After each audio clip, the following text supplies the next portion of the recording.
here talking all things financial with the watchdog on Wall Street, Chris Markowski. Hey, Chris. Good morning. All right, so United Continental saying, let's fly together. Just, announced plans to merge. What's the backstory behind this? Well, it's going to actually be the world's largest airline, a little bit bigger than Delta. It's going to have 21% of the market. They're going to go with the United name, but it's going to have the Continental logo.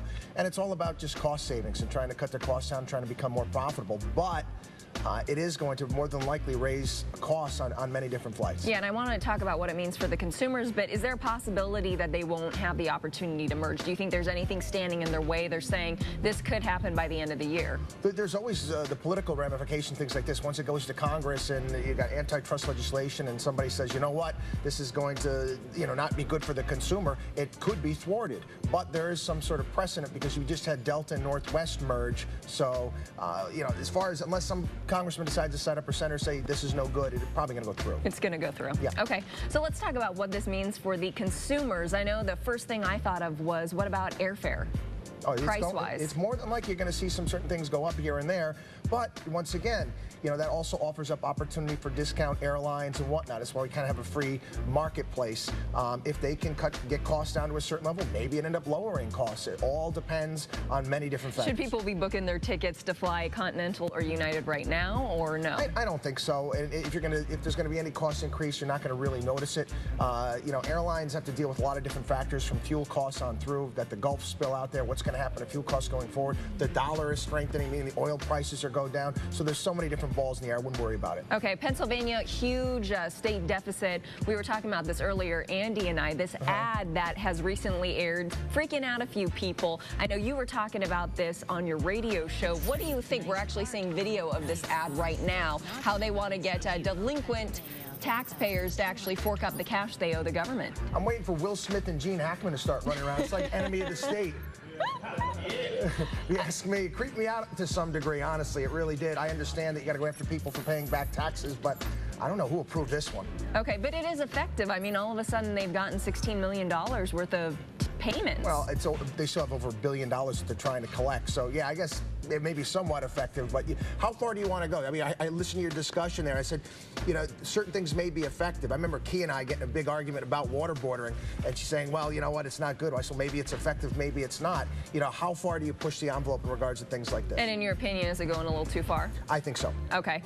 Let's totally shift gears right now and talk about cougars. Oh, boy.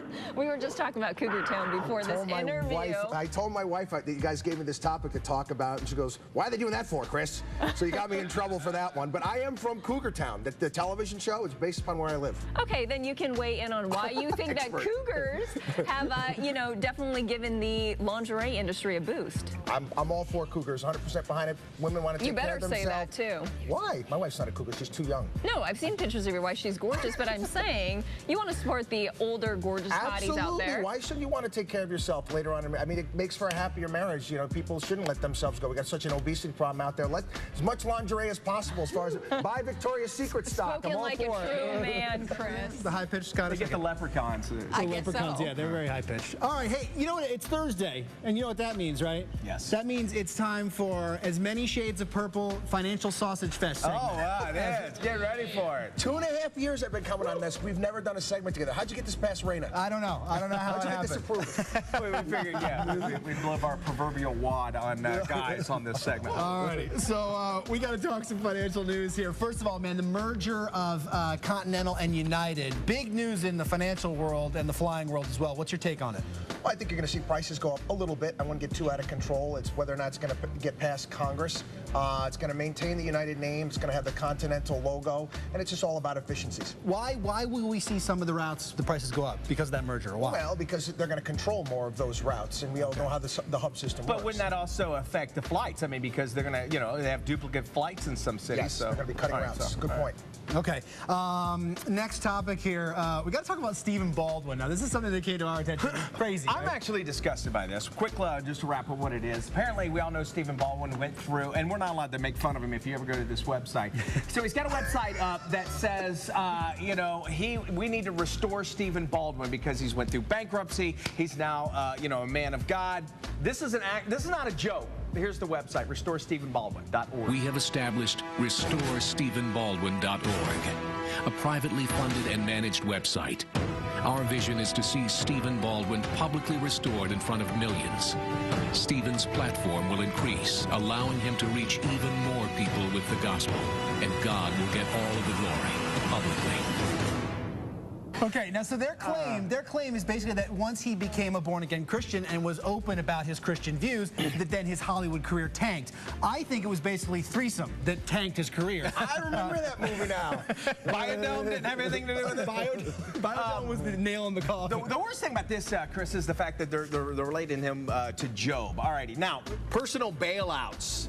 You know, I mean, should we feel bad for this guy, or should it say a little bit about the commentary of personal responsibility? I think the turbo Christians got a little bit too much time on their hands, if you ask me. I can't understand this at all. You're going to send this guy your hard-earned dollars because he can't make any money now acting? I mean, this is insane. Yeah, and I mean, again, I don't think any of the three of us are besmirching the good work of, Christian charities, but how many more important things could we be sending our money to than to restore Stephen Baldwin for more Biodome 2? Because he went bankrupt. And if you watch this video, it talks about how people are making fun of him in the media. We're part of that, apparently. Unbelievable. All right, and final topic, Cougar lingerie. Go. It's big. Lingerie on Cougars. Are you into it? Yeah, are you wearing it? Am I into it? Are you wearing it? Women, guys are all about the visual. It is what it is. And, women are taking better care of themselves. God bless them. I'm all for it. Yeah. 100% So you're all for the I companies that are going to market to this. It is. We're in a recession, so you have to wear less clothes. And apparently that's the reason. Is that Your name is Tom. You live just off of 5th Street. Nice car, Tom. Nice house. What's not so nice is you owe Pennsylvania $4,212 in back taxes. Listen, Tom, we can Wow. Critics say it's just the way the Gov is trying to get people to pay their back taxes, putting in this big, Big Brothers, we can find you. We wanted to bring our watchdog on Wall Street, Chris Markowski, in on this conversation to talk about this. Do you think this is too much out of Pennsylvania? I wouldn't have run it. I mean, it creeps me out to some degree.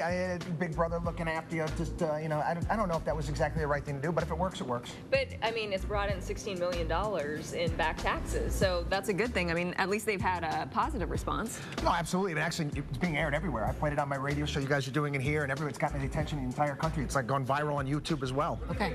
You're playing the Superions on your radio show? Can you do that? Yeah, I can do that too. Absolutely. All right. You're also going to work on a celebrity crush list. BeliefNet.com just released their picks for the biggest celebrity crushes, and it got us kind of thinking about our celebrity crushes. Of course, George Clooney's on there, Leo DiCaprio, Johnny Depp, as usual. No surprise there. Yeah, I used to say Denzel Washington was mine until I met him at his movie junket, Deja Vu. Got a chance to sit on his lap. There we go. Up close and personal. Yes, up close and personal. Well, what happened was, I was like, oh my gosh, he's more like a big brother kind of dad figure, so it kind of lost all the sexual desire. That guy is awesome. He does so much for Walter Reed Hospital for the military. He was a great man. Yeah, Boys and Girls Club. I'm going to get myself out of trouble this one. I'm going with Jasmine and Ariel from the Disney movies, okay? That's what we're going to do. Spoken like a true dad. Good pick. And Holly, Clive Owen all the way, baby. Awesome. He is kind of cute there. And of course, we always love Mitch English. Oh, that's very sweet of you. And Chris, now you know why we had you in that segment, just so we can do that cartoon joke.